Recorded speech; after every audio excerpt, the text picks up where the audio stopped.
I am no longer his daughter. I stared at the name tag on the reception desk, feeling the blood in my veins turn to ice. Lucy. The family disappointment. The bold, tiny letters cut straight into my heart. I blinked once, then again, hoping I had read it wrong. But no. The words remained, indifferent, as if someone was merely labeling a cocktail rather than trampling on a person's dignity. Laughter erupted from the bar. I didn't have to look to know whose voice it was. Karen, the woman who always found a way to belittle me under the guise of a harmless joke. I lifted my gaze and met her smug, satisfied smirk as she sipped her wine. My heart pounded, not from fear but from anger. I clenched my fingers around the name tag, feeling the cold plastic press against my skin. What could I do? Throw it on the floor? Tear it apart? Grab a glass of wine and toss it in her face? No. I knew this game too well. Karen always knew how to provoke me. If I reacted, I'd be the hot-headed, selfish daughter. The disappointment. Just as she had labeled me. I took a deep breath and placed the name tag back on the desk, as if it meant nothing to me. But inside, I knew. I hadn't just put down a name tag. I had let go of the final drop of patience I had left. My father's birthday party was held in the luxurious mansion Karen never missed a chance to brag about. A grand chandelier sparkled overhead, and the dinner table was set with extravagant dishes, meals he never let me touch as a child. The guests were his closest friends. Or rather, people who matched his status. Wealthy, powerful. I stepped inside, feeling like an intruder. No one truly noticed me. The handshakes, the laughter, the toasts. They all passed by without a space for me. I glanced around, searching for a familiar face. Where was my father? Then, I saw him, standing in the center of the crowd like a king greeting his subjects. He was beaming as Olivia, Karen's daughter, boasted about her new job. Beside her, Hunter, Karen's son, nodded in agreement with a proud smirk. They were the perfect children my father had always wanted. And me? I was just an afterthought. My father lifted his gaze, his eyes landing on me for less than a second. A fleeting moment, but long enough for me to understand everything. The distance, the indifference, and worst of all, the disappointment. He hadn't wanted me to come. He didn't even bother to hide it. I let out a quiet, bitter chuckle. What had I expected? A hug? A warm, "My dear daughter, I'm so glad you're here"? Don't be naive, Lucy. I made my way to the drink table, picking up a glass of champagne from a passing waiter. My hand trembled slightly, but I wouldn't let anyone see it. I wouldn't let anyone see me as weak. What the hell are you doing here, Lucy? I asked myself. I took a sip, feeling the cold liquid slide down my throat, but it did nothing to ease the tightness in my chest. Then, footsteps approached from behind. Lucy, long time no see. Karen's voice, syrupy sweet, laced with poison. I turned, meeting her artificial smile. Karen, I gave her a small smile. It really has been a while. She tilted her head slightly, her eyes scanning me with a calculating look. I'm surprised to see you here, I thought. She trailed off before shrugging. You were busy with, what was it again, freelancing? I knew exactly what she meant. I didn't work for a prestigious corporation. I didn't have a shiny title. I didn't live up to this family's standards. I smirked. But before I could respond, she let out a soft chuckle, patting my shoulder lightly. But anyway, I suppose it's nice that you're here. Then, lowering her voice just enough for only me to hear, she added, especially since someone prepared a little gift for you. A gift. I frowned, then followed her gaze toward the reception desk. And then it clicked. The gift was that damn name tag. Rage surged through me like a storm. But instead of letting it consume me, I felt something else. A strange, chilling calm. I am not that 14-year-old girl anymore. I am no longer the weak girl who had to endure their cruel jokes. I set my glass down on the table and took a deep breath. If they wanted to play with me, I would show them that I was no longer the Lucy they could mock. I stood in the middle of the party, the laughter and chatter around me nothing more than a cheap background track. Memories crashed over me like a storm, dragging me back to a time when I was still a naive child who believed my father's love was unconditional. Back then, I was his whole world. I remember the way he used to hold my hand tightly when crossing the street, the afternoons he taught me how to throw a baseball in the backyard, and the nights I curled up in his arms during thunderstorms. I used to think that love would never change. Then Karen came along. My father remarried when I was 10, and everything changed so fast that I didn't even realize I was being pushed to the sidelines of his life. At first I tried to adapt. I smiled when my father introduced me to Karen as the sweetest little girl you'll ever meet, though his tone made it sound like I was just a child who needed to fit in rather than a real part of the family. Karen, with her perfectly styled blonde hair and syrupy sweet smile, hugged me tightly the first time we met, and said, "We're going to be such a happy family, Lucy. We're going to love each other like real family." But we never truly existed as one. Karen only loved her 2 children, Olivia and Hunter. I was just an obstacle. Within a year of their marriage, my father was no longer my father. At first, the changes were subtle. He started missing my parent-teacher conferences, but never forgot to attend Olivia's dance recitals. He was too busy to take me to the park as promised, but he always made time for Hunter's baseball games. I still remember a Friday afternoon when I was 11. I stood outside school for nearly an hour, waiting for him to pick me up. But he never came. I walked home, tears streaming down my face, only to find him in the living room, laughing with Karen and her kids.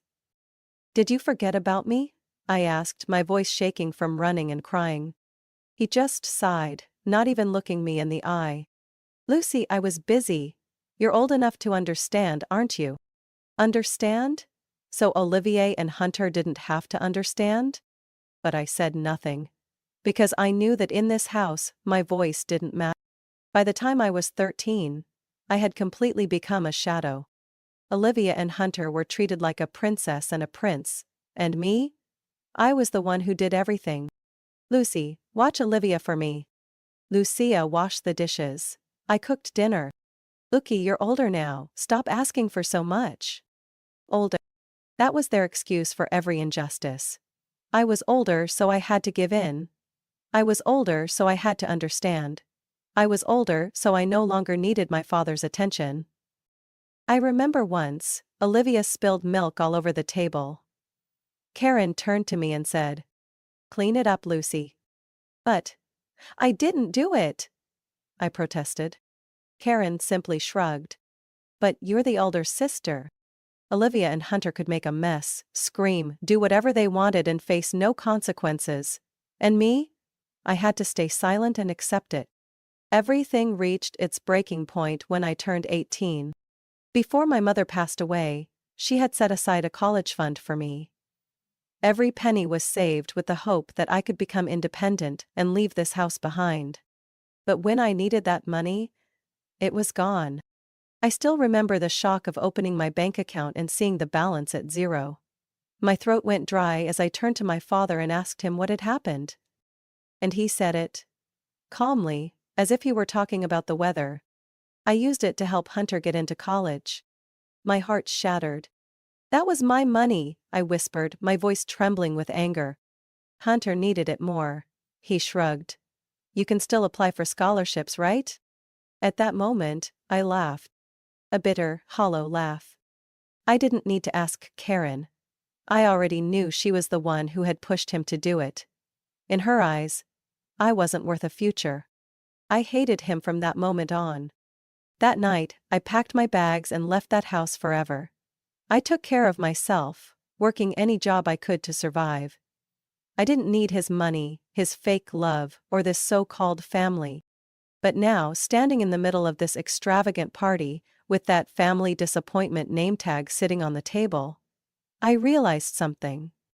I wasn't the one who should be disappointed. They were.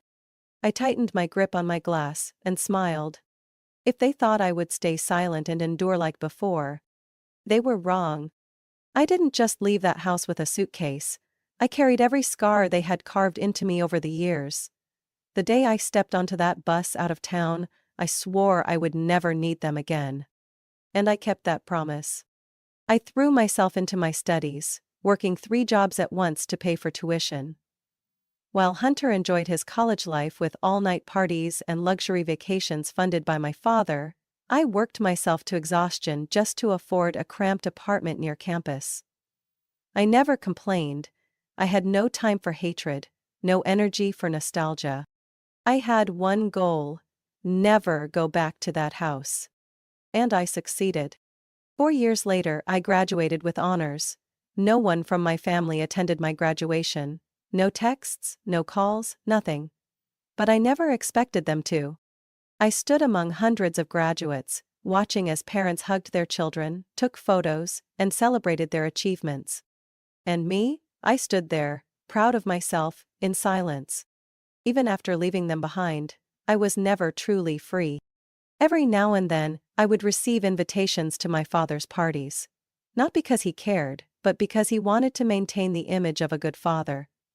I never wanted to go, but the pressure from relatives, the ones who always told me, "Don't let the past affect the family," forced me to show up a few times.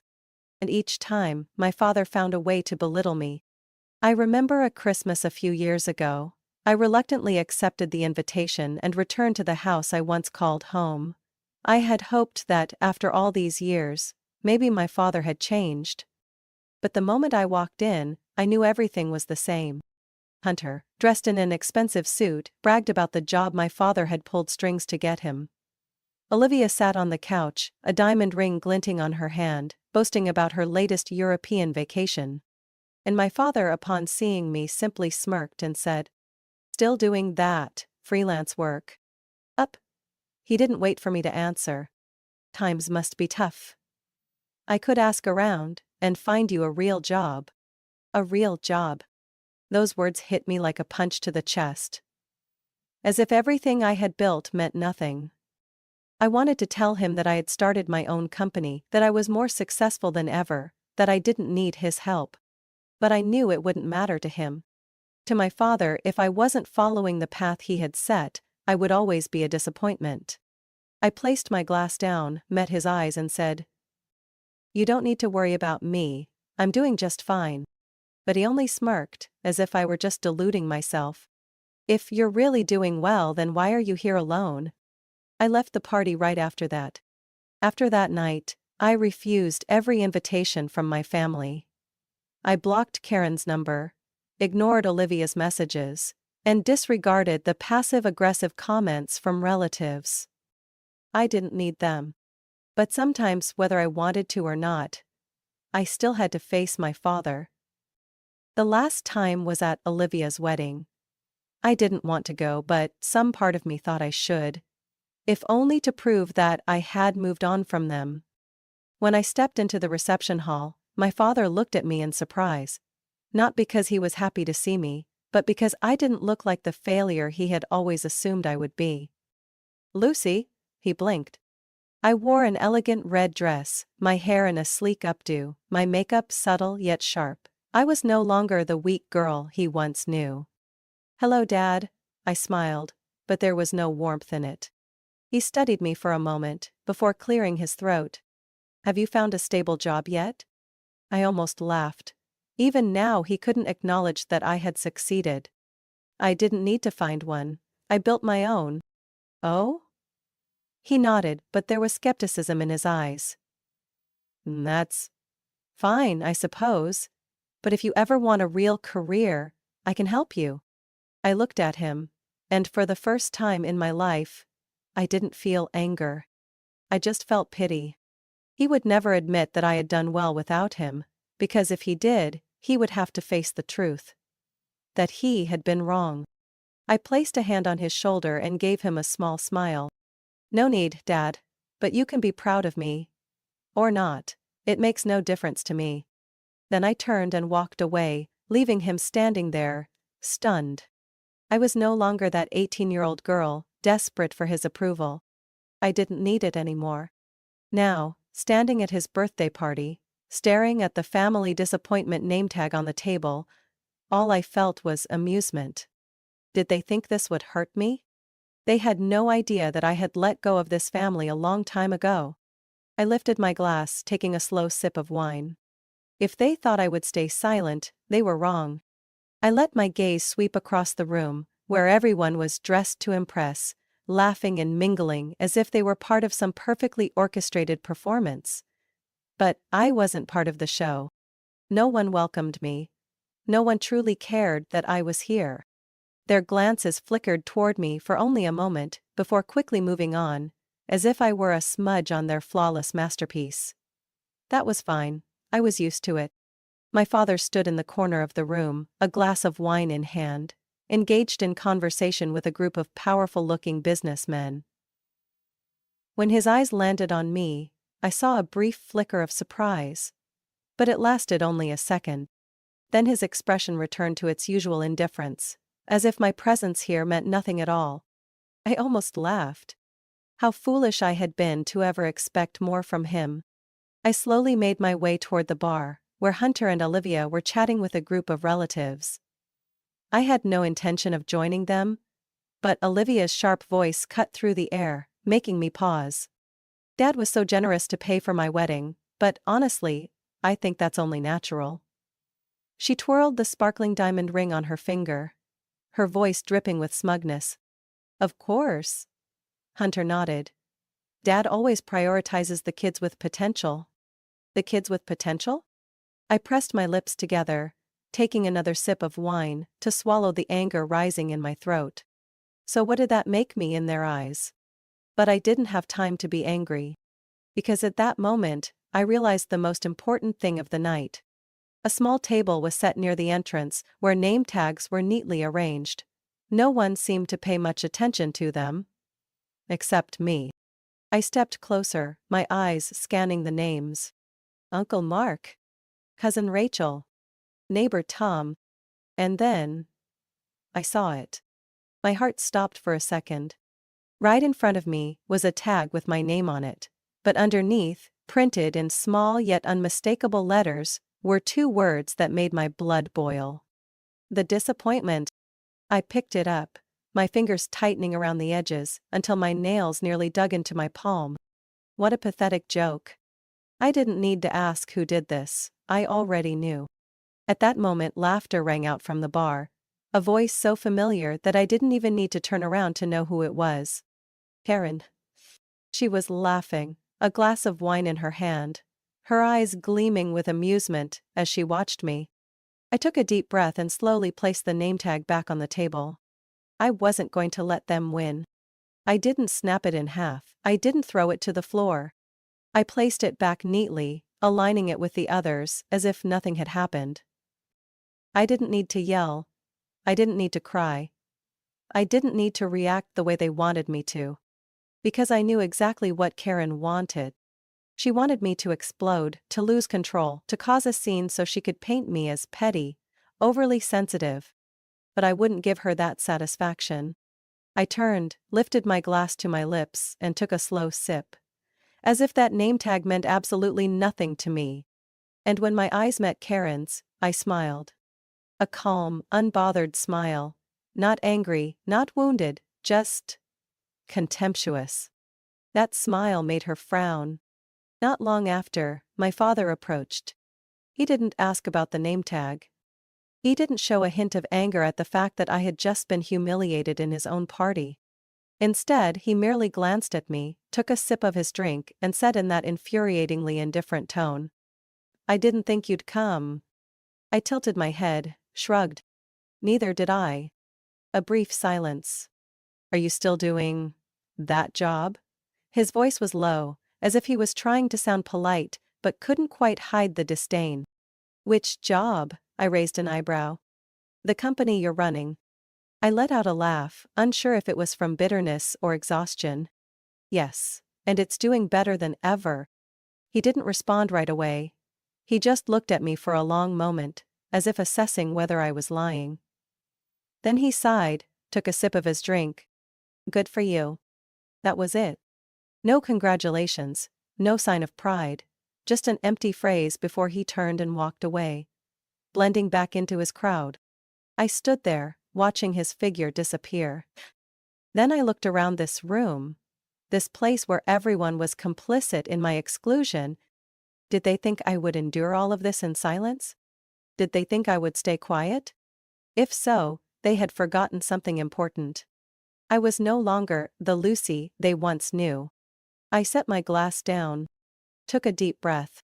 Then I lifted my glass again, running my fingertip along the rim. A sharp clink rang out, cutting through the air. And the room fell silent. If they wanted a game, I would give them a show to remember. I stood in the center of the room, a chilled glass of champagne in hand. The atmosphere shifted, the weight of my action settling over the party like a thick fog. Conversations faded. One by one, heads turned toward me. Some looked confused, others curious. But what pleased me the most was the look in my father's eyes. Unease. And Karen, her grip on her wineglass tightening, her expression laced with quiet alarm. They didn't know what I was about to do. I lifted my glass slightly and smiled. I suppose this is a special occasion, isn't it? A grand celebration for the man of the night. My father's shoulders relaxed slightly, maybe thinking I would simply say something polite and move on. He raised his glass, waiting. I let them wait. I took a deep breath, letting the silence stretch a little longer. Letting them wonder what I would say next. Then, with a voice calm but edged with ice, I continued. My father always taught me that family is meant to be a place of respect and support. That we should always stand by each other. Isn't that right? A few people nodded, assuming I was reinforcing my father's beliefs. They were wrong. I turned, meeting his gaze directly. But then I realized that, for some people, family only exists as long as you follow the rules they set. Step outside their expectations, and suddenly you become a disgrace. An outsider. The energy in the room shifted, instantly. Tension rippled through the crowd like a wave. My father blinked but said nothing. Karen forced a tight smile, her fingers gripping her glass as if she wanted to crush it. I used to believe that if I worked hard enough, if I proved myself, my father would see me differently. That he would finally acknowledge me. I let out a small, humorless laugh. But then I realized something. I smiled, but there was no warmth in it. I never even had a chance. Lowering my glass, I let my gaze sweep across the room, meeting each pair of eyes that had once dismissed me. My father only recognized those who followed the path he had set, the children he could control, mold to his liking. But me? I chose to live my own way, and for that, I became the family disappointment. I paused, raising an eyebrow with mock amusement. Oh no, wait, they were kind enough to remind me of that with the lovely little name tag they prepared just for me. A few people exhaled sharply. The murmurs started. I saw Hunter frown, Olivia's eyes widened. Karen tried to keep her composure, but her fingers trembled as she set her glass down. My father cleared his throat, trying to regain control of the situation. Lucy, not now. I laughed. Not now? I tilted my head. Oh, but Dad, it seems like it's never the right time for you to acknowledge me as your daughter, is it? Silence. I stepped forward slowly, closing the distance between us. All my life I only wanted you to be proud of me. Just once. But I get it now. That will never happen. Because I'm not Hunter. I'm not Olivia. I'm not someone you can manipulate. I saw his jaw tighten, but he didn't deny it. Because he knew I was right. And my dear stepmother. I turned to Karen, giving her a slow, disdainful smile. You've spent years trying to erase me from your perfect little family portrait, but unfortunately for you, I'm still here. Karen stiffened but forced a fake smile. Lucy, you're being overly sensitive, it was just a joke. Oh, was it? I cut in, my voice light yet sharp as a blade. Well then, I have a joke for you too. I raised my glass, letting my gaze sweep across the room. Happy birthday, Dad, and congratulations to everyone here. I paused just long enough for them to hold their breath. Because this will be the last time any of you ever see me. A wave of shock rippled through the room. Olivia's mouth fell open, Hunter's brow lifted, Karen blinked rapidly, as if trying to process what was happening. And my father, he was frozen. Lucy, don't you dare. What? I didn't let him finish. I set my glass down on the table and turned away. No explanations, no hesitation. I could hear the panic behind me. Some voices called my name. I didn't stop. I walked through the doors, feeling lighter than ever before. I wasn't running away. I was setting myself free. And as the doors shut behind me, I knew one thing for certain. I was never coming back. I slammed the car door shut, sitting upright in the driver's seat, my breath still unsteady from everything that had just happened. I had really done it. Not in a daydream. Not in some imagined scenario where I finally had the courage to stand up to them. I had done it, right in front of them. My heart was still pounding, but not from fear. Not from doubt. It was adrenaline, the rush of finally breaking free from the toxic cycle they had trapped me in. I pressed the ignition button, but didn't drive just yet. I sat there, staring through the windshield at the brightly lit mansion behind me. The music still played, but I knew no one inside was in the mood to celebrate anymore. They were talking. They were shocked. They were angry. And I didn't care. I pulled my phone from my purse and unlocked it. A string of messages flashed across the screen. Karen, you've gone too far, Lucy, come back immediately. Olivia, are you trying to ruin this party? Unbelievable. Hunter, you seriously have issues, talk to Dad. I let out a small, amused scoff, scrolling past them without replying. My phone vibrated in my hand. My father was calling. I stared at the screen, my finger hovering over the decline button. A part of me wanted to pick up, to hear what he had to say, but I already knew how this would go. He wouldn't apologize. He would only try to regain control, to feed me more empty words about family and responsibility. I declined the call. A text popped up immediately after. Dad. Come back, we need to talk. I didn't respond. I had nothing left to say to them. The next morning, I woke up in my small apartment, sunlight streaming through the window. No more fake laughter, no more snide remarks, no more condescending stares. I turned on my phone. Dozens of unread messages. I pressed block number on each name. Dad. Karen. Olivia. Hunter. Done.